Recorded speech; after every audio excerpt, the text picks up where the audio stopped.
Breaking news, নির্বাচকদের কারণে মুখোমুখি লিটন ও ইমন।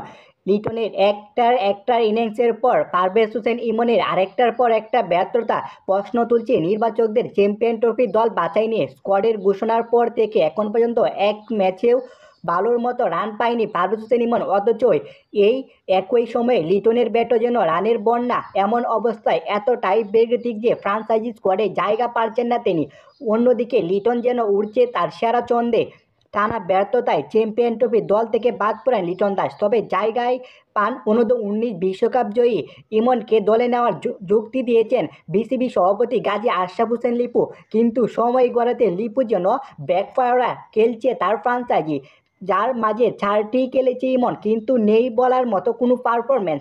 যে পাওয়ার প্লে ব্যবহারের জন্য তাকে স্কোয়াডে রাখা হয় সেই ভূমিকা ব্যর্থ বাঁহাতি এই ব্যাটার। 13ই জানুয়ারি সিলেট স্ট্রাইকার্সের বিপক্ষে ম্যাচটা মাত্র 7 রানে আউট হন ইমন। পরে 16 তারিখ খুলনার বিপক্ষে কিছু করতে পারেননি, 134 স্ট্রাইক রেটে 39 রান করেন। পরের দিন রংপুরের বিপক্ষে তার ব্যাট থেকে আসে মাত্র 26 রান। একের পর এক ব্যর্থতার কারণে আবারও বিসিবির নজরে পড়ছেন লিটন দাস। চ্যাম্পিয়ন ট্রফিতে আবারও ডাক পেতে পারেন লিটন কুমার দাস। খেলাধুলার টুকরো টুকরো খবর পেতে এনসাইক্লোপিডিয়া স্পোর্টস নিউজটাকে সাবস্ক্রাইব করে আমাদের পাশেই থাকুন। ধন্যবাদ এভরিওয়ান।